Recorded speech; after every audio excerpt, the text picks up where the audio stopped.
నమస్కారం, NS news కి స్వాగతం. నా పేరు ఉషా. ముందుగా ముఖ్యాంశాలు. వర్ధన్నపేట నియోజకవర్గ అభివృద్ధి పనులలో భాగంగా నేడు వర్ధన్నపేట నియోజకవర్గ ఎమ్మెల్యే విశ్రాంత ఐపీఎస్ అధికారి కేఆర్ నాగరాజు మడికొండ 64వ డివిజన్లో 15.50 లక్షల రూపాయల సాధారణ నిధులతో అంతర్గత రోడ్లు, సైడ్ డ్రైన్ నిర్మాణం పనులకు మరియు అదే గ్రామ చెరువు కట్ట సమీపంలో సీసీ రోడ్ మరియు డ్రైనేజీ నిర్మాణ పనుల కోసం 10 లక్షల రూపాయల ఎస్ఎఫ్సి నిధులతో కొబ్బరికాయ కొట్టి శంకుస్థాపన చేసిన ఎమ్మెల్యే నాగరాజు.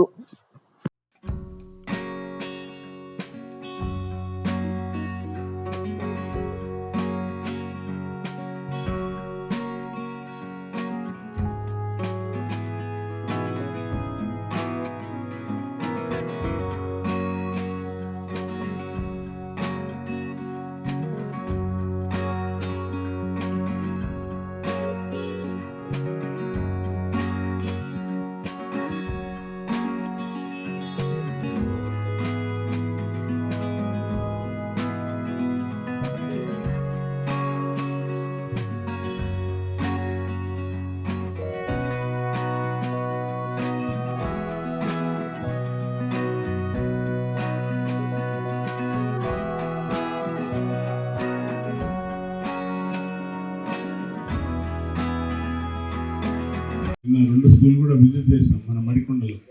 సో కాబట్టి స్ట్రెంత్ పెరుగుతుంది, సంతోషం. మీరు ఇంకా సపోర్ట్ చేస్తే సమాజం కోసం చేయవలసిన బాధ్యత మనకు ఉంది. అలాగే డంపింగ్ యార్డ్ పెద్ద సమస్య మనకి ఇక్కడ, తప్పనిసరిగా దానిపైన పనిచేస్తున్నాం. మన కమిషనర్ ట్రాన్స్ఫర్ అయింది, కలెక్టర్ ట్రాన్స్ఫర్ అయింది, మళ్ళీ కొత్త వాళ్ళు వచ్చారు, వారి దృష్టికి తీసుకెళ్ళాం. అది చెత్తను ఇంకా వీలైనంత వరకు రాకుండా చూస్తున్నాం. అలాగే ఈ యొక్క డంపింగ్ యార్డ్ త్వరలోనే షిఫ్ట్ అవుతుంది. అక్కడ వాళ్ళు స్టడీ చేసి వచ్చారు కలెక్టర్లు, తర్వాత కమిషనర్ కూడా పోయి స్టడీ టూర్ పోయి వచ్చిండ్రు. త్వరలోనే మనకు ఈ యొక్క దరిద్రం వెళ్ళిపోతుందని భావిస్తున్నా. అది ఏ వరకు ఆ రోజు ఎలక్షన్లో మాట ఇచ్చిన, నిరంతరం దానిపైన వర్క్ చేస్తున్నా. ఎప్పుడు పోయినా కూడా సీఎం గారికి గుర్తు చేసి వస్తున్నా. త్వరలో ఇప్పటికీ 2 దఫాలు కలెక్టర్లు కమిషనర్లతో మీటింగ్ అయింది. మళ్ళీ ఒకసారి 3వ దఫాలో మీటింగ్తో పూర్తిగా మనకి సమస్య తీరుతుందని నేను భావిస్తున్నా. ఈ వర్షాకాలం త్వరలోనే, ఈ వర్షాకాలం లోపు పోతే ఇంకా సంతోషం. ఎందుకంటే ఆ వాసన మనకు సాయంత్రం అయిందంటే పొగ, ఆ దుర్గంధమైన వాసన పాపం రాబోయే పిల్లలపైన చాలా ప్రభావం పడుతుంది. తప్పనిసరిగా నన్ను ఎన్నుకున్నందుకు, నాకు ఓట్లేసి గెలిపించినందుకు తప్పనిసరిగా ఈ యొక్క డంపింగ్ యార్డ్ పోయే వరకు నిద్రపోను. మీతో పాటు నడుపు కలిపి నేను పనిచేస్తా. మీరు దీనిపైన ఎలాంటి అపోహలకు పోకండి. 100% డంపింగ్ యార్డ్ షిఫ్ట్ అయ్యే వరకు నేను నిద్రపోను.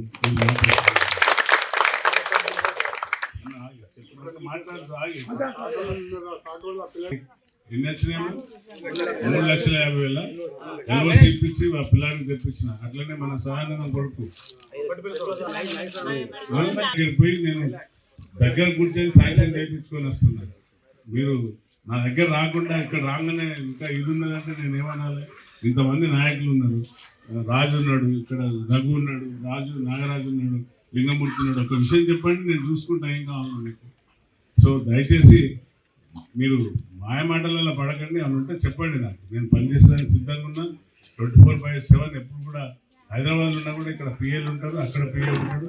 ఏమైనా అవసరం ఉంటే చెప్పండి, ఫోన్ మీద స్పందిస్తాను, తప్పనిసరిగా చేసి పెడతాను. బళ్ళ మీద ఎక్కువ మీ పిల్లల్ని బళ్ళకు పంపండి, ప్రభుత్వ పాఠశాలలకు పంపండి. తప్పనిసరిగా ఈ చెరువును సుందరీకరణకు కావాల్సిన నేను చర్యలు ఏర్పాటు చేస్తాను. రేపు సండే అవుతుంది కదా, ఎల్లుండి ఇరిగేషన్ ఆఫీసర్తో మాట్లాడి నేను ఏ విధంగా తీసుకోవాలో నేను ముందుకు తీసుకెళ్తాను.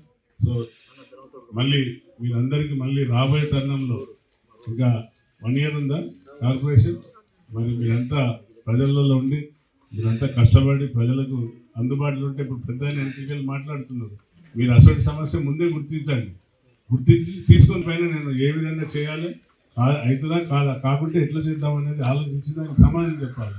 ఇల్లు రాకుంటే చెప్పండి, ఇల్లు రాలేదు పలానాళ్ళకు.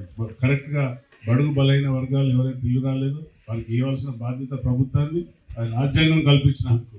గత ప్రభుత్వం చేసిన మోసాలకు 10 ఏళ్ళు మనం మోసపోయిన ఇల్లు రాక ఇప్పుడు ఇల్లు ఇచ్చిన మనం 3,500 కాన్స్టిట్యున్సీకి తప్పనిసరిగా ఇల్లు ఇస్తాను. ఇంకా కొట్లాడి నేను ఇంకొక 1000-1500 ఎక్కువ తీయడానికే ప్రయత్నం చేస్తున్నాను. ఇల్లు రాలేదని ఎవరు నిరుత్సాహపడకండి. మీరు కూడా ధైర్యం చెప్పండి, బాధ్యత తీసుకోండి. రాజు మీరు కూడా రఘు బాధపడిపోతారు. సో తప్పనిసరిగా వాళ్ళ ఆధార్ కార్డు పట్టుకుని రండి, అప్లై చేస్తే ఫోటోలు కూడా ఉంటాయి. న్యాయంగా ఎవరికి రావాలో, ఎవరైతే ఆ యొక్క below the poverty line BPL లైన్లు ఉన్న వాళ్ళకి ఇద్దాం. ఇల్లు ఉన్న వాళ్ళు కాదు, ఉద్యోగాలు ఉన్న వాళ్ళు కాదు, లేని వాళ్ళకే ఈ యొక్క ప్రభుత్వం ఆలోచిస్తుంది. కాబట్టి ఇల్లు రాలేదని నిరుత్సాహపడకండి. త్వరలోనే మంచి తీపి కబర్లు వింటాం మనం. ఇప్పుడు రాజీవ్ యువ వికాస్ ఎంతమంది అప్లై చేసుకున్నారో ఒకసారి వాళ్ళు కూడా సిద్ధంగా ఉండండి, నా దగ్గరికి రండి. అవన్నీ నేను కూడా ఒకసారి చూసుకొని ఎవరికి మనం సెలెక్ట్ చేసుకొని ఇవ్వాలి. మన వాళ్ళకు మళ్ళీ అన్నీ అయిపోయినాక అన్న మనకు రాలేదు, పలానా వాళ్ళకి వచ్చింది, పలానా పార్టీలో కూర్చోండి, పని చేయించుకోండి. సో కలెక్టర్తో మాట్లాడి మనకు ఆసుపత్రి లేక ఏసీపీ ఆఫీసర్ చూసి చేస్తే అట్లనే మన కాజ్పేటకు అదేది మన ఎంఆర్ఓ ఆఫీస్ కూడా ఎక్కడనే ఉంది. ఎక్కడుంది అక్కడ యాక్చువల్లీ ఇక్కడ మండల్గా తయారు చేసి నేను రాష్ట్ర రెవెన్యూ శాఖ రాసి మనది పెద్దది మండల్, కాజ్పేట కాదు కదా. మన విలేజ్ పెద్దది, 16,000 ఓట్లు 18,000 ఓట్లు ఉన్నది, మనది పెద్దది. సో పెద్దది కాబట్టి ఎందుకు మరి దాంట్లో మండల ఆఫీస్ మనకే ఉండాలి. ప్రభుత్వ కార్యాలయాలు నేను రెవెన్యూ శాఖ మినిస్టర్ మాట్లాడుతున్నాను. దాన్ని నెక్స్ట్ అసెంబ్లీ సెషన్ ట్యాంపర్ చేసినట్టు. అంటే ఎంత దరిద్రమైన పాలన అంటే, మేము కొడుకు చేపట్టి వాళ్ళ కేసీఆర్ బయటకు వస్తలేదు, కేటీఆర్ తెలియదు.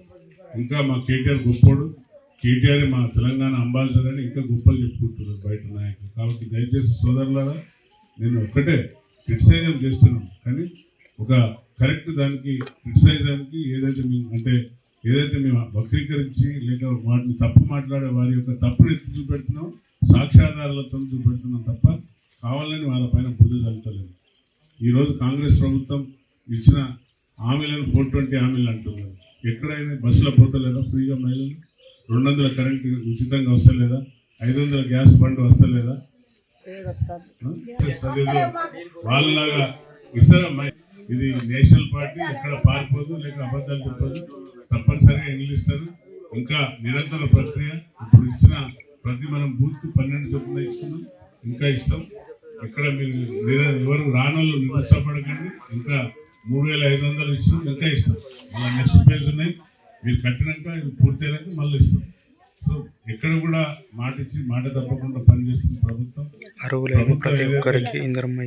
బలహీనత పడి మొత్తం ఆర్థిక వ్యవస్థ చిన్న భిన్నమైన దాన్ని గాడిలో తీసుకొచ్చి ఇప్పుడు జీతాలు ఫస్ట్కి వచ్చినట్టు అందరికీ చేసినట్టు, ఇంకా పాపం ఎంప్లాయీస్కి ఇంకా ఇవ్వాలి. వ్యవసాయం మీద 70% 70,000 కోట్లు ఖాళీ వ్యవసాయ దానికే ఇస్తున్నారు. వారికి వ్యవసాయాల కోసమే ఎక్కువ శాతం వ్యవసాయదారుని కాపాడుకునే విధంగా ప్రభుత్వం పనిచేస్తుంది. ఉద్యోగస్తులు పాపం వాళ్ళందరికీ కూడా ఇంకా డిఎల్ రాక చాలా మంది 6,000 కోట్లు ఇంట్రెస్ట్. మన 9 రోజులలో 9,000 రైతులకు ఇచ్చిన ఏకైక ప్రభుత్వం. బీజేపీ పాలిత రాష్ట్రాలలో కూడా చేయని గొప్పది ఈ యొక్క కాంగ్రెస్ ప్రభుత్వం చేసిందమ్మా. చేస్తారు. ఇంకా మనకు ఇంకా నిరుత్సాహం, ఇంకా రాలేదు, మాకు రాలేదు.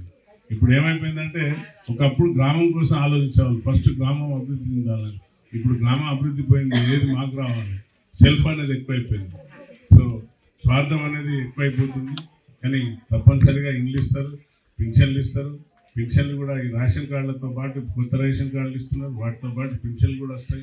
ఏదైతే మాటలు ఇచ్చిందో, హామీలు ఇచ్చిందో, ఆర్థిక వ్యవస్థ చిన్న భిన్నమైంది. ఆర్థిక వ్యవస్థను ఒక్కొక్కటి గాడిలో పెట్టుకుంటూ ఇద్దరు కూడా జోడెద్దులా పనిచేస్తున్నారు. మా రేవంత్ అన్న, ఉప ముఖ్యమంత్రి భట్టి గారు.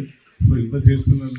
బీసీ కులగణన చేసిన దేశంలో ఒక దిక్సూచిగా తయారైన కాంగ్రెస్ ప్రభుత్వం బీసీ కులగణన చేసి ఈరోజు బీజేపీ పార్టీ కూడా ఏదైతే ఇదంతా అబద్ధం, ఇదంతా చేయరు కాదన్న వాళ్ళు ఇప్పుడు వారు కూడా ఎస్ కరెక్ట్, మేము కూడా చేస్తామని మోదీ వచ్చిండు, డిక్లరేషన్ ఇచ్చిండు, చేస్తామని. ఎన్నో రోజుల నుండి మాలలకు పంచి ఉండే అది కూడా ఏబిసిడి వర్గీకరణ చేసిన ఘనత కాంగ్రెస్ ప్రభుత్వం. సో అన్నీ ఏది చేసినా కూడా నిరంతరం ప్రజల కోసం చేస్తారు. సన్నబియ్యం మా అందులో లేదు, కానీ సన్నబియ్యం ఇచ్చి పేదలకు కడుపు నిండా అన్నం తినే విధంగా.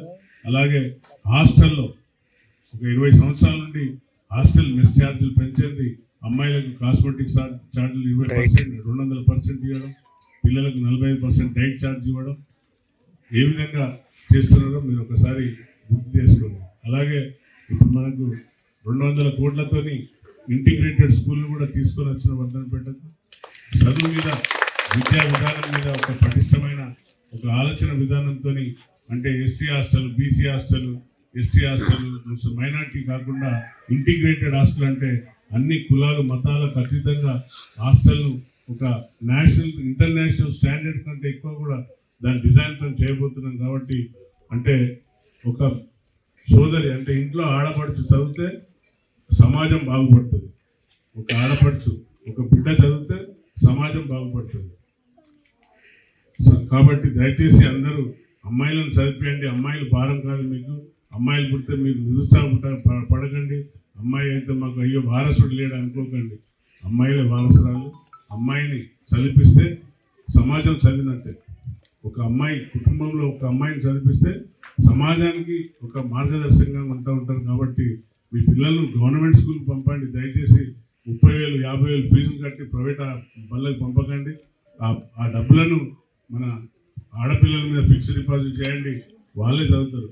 వాళ్ళు చదివి వాళ్ళే విద్యావేత్తలై మన దేశానికి, భావితరానికి, సమాజానికి మేలు చేసే విధంగా ఒక కుటుంబాన్ని మహిళ ఏ విధంగా అయితే రక్షించగలుగుతుందో అదేవిధంగా మహిళ చదివితే సమాజాన్ని రక్షించే స్తోమత ఉంటుంది. కాబట్టి తప్పనిసరిగా మహిళలను బడికి పంపించండి. ప్రభుత్వ బడులు, పాఠశాలలు చాలా పటిష్టంగా ఉన్నాయి విద్యా వ్యవస్థలో. కాబట్టి మీరందరూ కూడా దయచేసి మా నాయకులను అందరినీ రిక్వెస్ట్ చేస్తున్నా, ప్రైవేట్ స్కూల్లో